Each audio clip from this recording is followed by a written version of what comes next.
पाठ 8 समास कंपाउंड। घोड़े पर सवार घुड़सवार, पाठ के लिए शाला पाठशाला, तुलसी द्वारा कृत तुलसीकृत। उपर्युक्त चित्रों के नीचे लिखे वाक्यों के सामने दिए रंगीन शब्दों पर विशेष ध्यान दीजिए। यहाँ पाठ के लिए शाला के लिए पाठशाला, घोड़े पर सवार के लिए घुड़सवार और तुलसी द्वारा कृत के लिए तुलसीकृत का प्रयोग हुआ है। यहाँ शब्दों को संक्षिप्त या छोटा करके लिखा गया है। इसे समास कहते हैं। दो या दो से अधिक शब्दों को संक्षिप्त करके नई शब्द बनाने की प्रक्रिया को समास कहते हैं। समस्त पद, समास करने के बाद शब्दों के मेल से बने शब्द को समस्त पद कहते हैं। जैसे चंद्रमा के समान मुख, चंद्रमुख। यहाँ चंद्रमुख समस्त पद है। पूर्व पद, समस्त पद में पहले पद को पूर्व पद कहते हैं। जैसे चंद्रमुख में चंद्र पूर्व पद है, इसे सामासिक पद भी कहते हैं। उत्तर पद, समस्त पद के उत्तर अर्थात बाद वाले पद को उत्तर पद कहते हैं। जैसे चंद्रमुख में मुख उत्तर पद है। समास विग्रह, समास से बने समस्त पद को पहले की अवस्था में लाने की क्रिया समास विग्रह कहलाती है। जैसे चंद्रमुख, चंद्रमा के समान मुख। यहाँ चंद्रमुख का समास विग्रह चंद्रमा के समान मुख है। उदाहरण, समस्त पद, पूर्व पद, उत्तर पद। समास विग्रह, चौराहा, चौ जमा राहा, चार राहों का समूह। राजा रानी, राजा जमा रानी, राजा और रानी। यथाशक्ति, यथा जमा शक्ति, शक्ति के अनुसार। संधि और समास में अंतर। संधि का अर्थ मेल होता है, जबकि समास का अर्थ संक्षेप होता है। संधि वर्णों के मेल को कहते हैं, जबकि समास शब्दों के मेल को। जैसे संधि देवालय बराबर देव जमा आलय, अ जमा आ बराबर आ। समास जन्मांध बराबर जन्म से अंधा, से का लोप। संधि में वर्णों के योग से वर्ण परिवर्तन भी होता है। समास में प्रायः ऐसा नहीं होता, बल्कि इसमें बहुत से पदों के बीच के परसर्ग, कारकों की विभक्तियों या समुच्चय बोधकों का लोप हो जाता है। जैसे संधि सुरेश बराबर सुर जमा ईश, अ जमा ई बराबर श।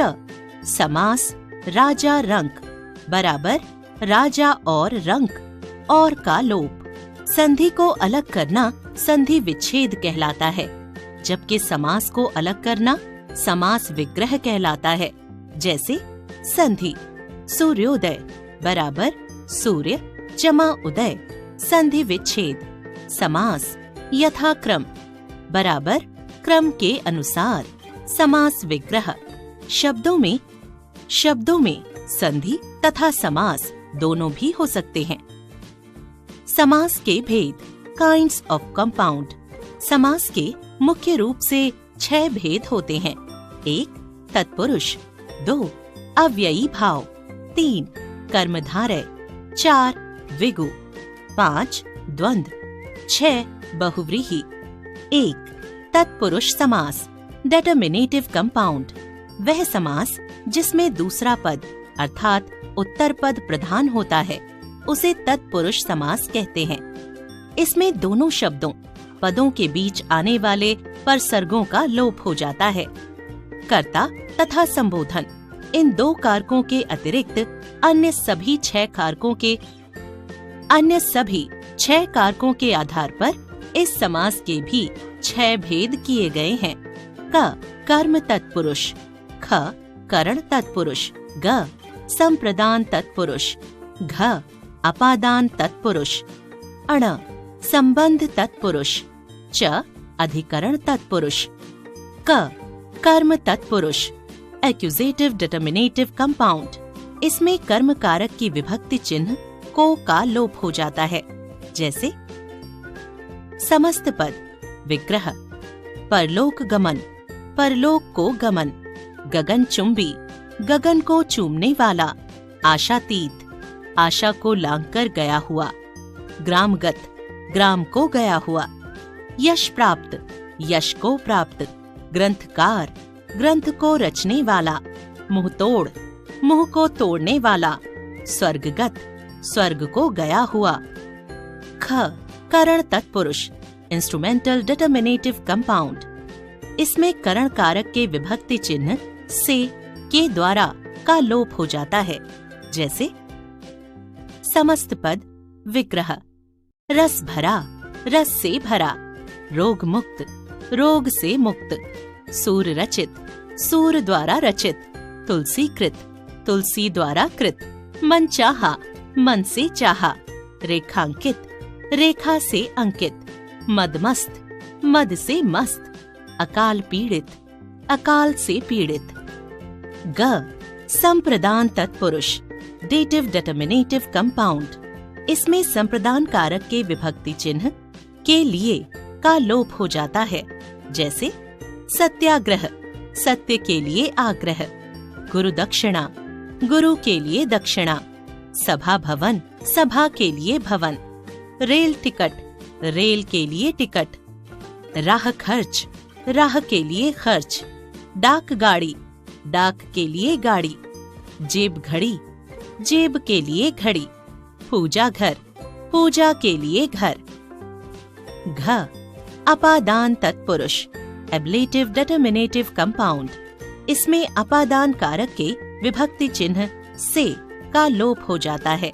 जैसे भयभीत, भय से भीत, मंदोन्मत्त, मद से उन्मत्त, सेवा निवृत्त, सेवा से निवृत्त, धनहीन, धन से हीन, पुष्पहीन, पुष्प से हीन, ऋण मुक्त, ऋण से मुक्त, बंधन मुक्त, बंधन से मुक्त, देश निकाला, देश से निकाला। अण संबंध तत्पुरुष, पोजेसिव डिटर्मिनेटिव कंपाउंड। इसमें संबंध कारक के विभक्ति चिन्हों का, के, की का लोप हो जाता है। जैसे देश प्रेमी, देश का प्रेमी, भारतवासी, भारत का वासी, पितृभक्ति, पिता की भक्ति, प्रेम सागर, प्रेम का सागर, लक्ष्मीपति, लक्ष्मी का पति, समयानुसार, समय के अनुसार, गंगा जल, गंगा का जल, डाकघर, डाक का घर, भूदान, भू का दान, राजपुत्र, राजा का पुत्र। च अधिकरण तत्पुरुष, लोकेटिव डिटर्मिनेटिव कंपाउंड। इसमें अधिकरण कारक के विभक्ति चिन्हों में पर का लोप हो जाता है।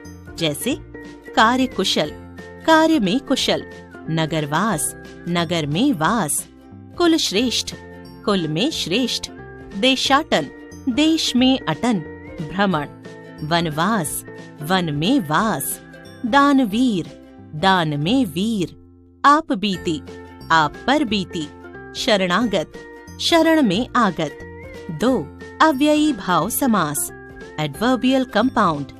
जिस समास में पहला पद अव्यय और प्रधान हो तथा समस्त पद अव्यय बन जाता हो, उसे अव्ययी भाव समास कहते हैं। जैसे समस्त पद विग्रह, यथारूप, रूप के अनुसार, अनजाने, बिना जाने, धीरे धीरे, धीरे ही धीरे, घर घर, प्रत्येक घर में या हर घर, रातों रात, रात ही रात में, प्रसंगानुकूल, प्रसंग के अनुकूल, आजीवन, जीवन भर, बेकसूर, बिना कसूर के, यथामति, मति के अनुसार, यथाक्रम, क्रम के अनुसार, यथा संभव, जितना संभव हो, प्रतिमास, हर मास या मास मास, भरपेट, पेट भरकर, प्रतिक्षण, क्षण क्षण या हर क्षण, भूखमरा, भूख से मरा हुआ, कानों कान, कान ही कान में, प्रतिदिन, प्रत्येक दिन, यथाविधि, विधि के अनुसार, आजन्म, जन्म से लेकर, यथा समय, समय के अनुसार। 3. कर्मधारय समास, अपोजिशनल कंपाउंड, जिस समास में पहला पद विशेषण एवं दूसरा पद विशेष्य या पहला पद उपमेय एवं दूसरा पद उपमान होता है, उसे कर्मधारय समास कहते हैं। कर्मधारय समास में दूसरा पद उत्तर पद प्रधान होता है, जैसे क विशेषण विशेष्य, महादेव, महान है जो देव, नील गाय, नीली है जो गाय, नतमस्तक, नत है जो मस्तक, पीतांबर, पीला है जो अंबर, नील कमल, नीला है जो कमल, शुभागमन, शुभ है जो आगमन, हरी मिर्च, हरी है जो मिर्च, लाल किला, लाल है जो किला। ख उपमेय उपमान, उपमेय उपमान। देहलता, देह रूपी लता, कर कमल, कमल के समान कर, हाथ, कमल नयन, कमल के समान नयन, मृग नयन, मृग के समान नयन, शशि मुख, शशि के समान मुख, विद्याधन, विद्या रूपी धन, नरसिंह, सिंह रूपी नर, चंद्रमुख, चंद्र के समान मुख। 4. द्विगु समास, न्यूमरल कंपाउंड, जिस समास में पहला पद संख्यावाची विशेषण हो तथा समस्त पद समूह बोधक हो, उसे द्विगु समास कहते हैं। द्विगु समास में भी दूसरा पद प्रधान होता है, जैसे समस्त पद विग्रह, नवरात्र, 9 रातों का समूह, सतसई, 700 दोहों का समूह।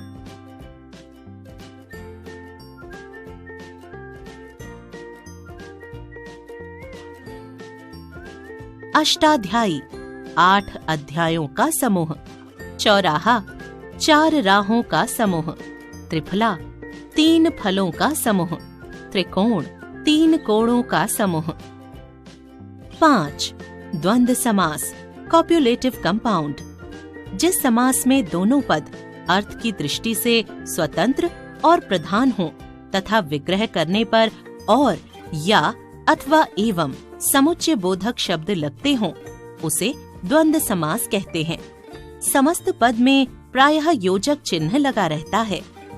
समस्त पद विग्रह, गुरु शिष्य, गुरु और शिष्य, भाई बहन, भाई और बहन, दूध दही, दूध और दही, गंगा यमुना, गंगा और यमुना, दाल भात, दाल और भात, सुख दुख, सुख और दुख, गुण अवगुण, गुण और अवगुण, माता पिता, माता और पिता, रात दिन, रात और दिन, हानि लाभ, हानि या लाभ, चाय कॉफी, चाय या कॉफी, पाप पुण्य, पाप और पुण्य, आजकल, आज या कल, पति पत्नी, पति और पत्नी। 6. बहुव्रीहि समास, एट्रीब्यूटिव कंपाउंड, जिस समास में दोनों पद गौण हों तथा कोई अन्य पद प्रधान हो, उसे बहुव्रीहि समास कहा जाता है, जैसे सामासिक पद विग्रह, सुनैना, सुंदर है नयन जिसके, अर्थात व्यक्ति विशेष, गजानन, गज, हाथी के समान आनन, मुख है जिसका, अर्थात गणेश, चक्रधर, चक्र को धारण करने वाला, अर्थात विष्णु, लंबोदर, लंबा है उदर, पेट जिसका, अर्थात गणेश, दुरात्मा, दुर, बुरी है आत्मा जिसकी, अर्थात कोई व्यक्ति, सत्य प्रिय, सत्य है प्रिय जिसको, अर्थात व्यक्ति विशेष, चार पाई, 4 हैं पाए जिसके, अर्थात खाट, मृत्युंजय, मृत्यु को भी जीत लिया है जिसने, अर्थात शिव, नीलकंठ, नीला है कंठ जिसका, अर्थात शिव, गिरधर, गिरि, पर्वत को धारण करने वाला है जो, अर्थात कृष्ण, हंस वाहिनी, हंस है वाहन जिसका, अर्थात सरस्वती, अल्प बुद्धि, अल्प, थोड़ी है बुद्धि जिसकी, अर्थात मूर्ख। धर्मात्मा, धर्म में लीन है आत्मा जिसकी, अर्थात व्यक्ति विशेष। अजात शत्रु, नहीं उत्पन्न हुआ हो शत्रु जिसका, अर्थात व्यक्ति विशेष। दशानन, 10 हैं आनन मुख जिसके, अर्थात रावण। अंशुमाली, अंशु, किरणें हैं माली जिसकी, अर्थात सूर्य। द्विगु समास और बहुव्रीहि समास में अंतर।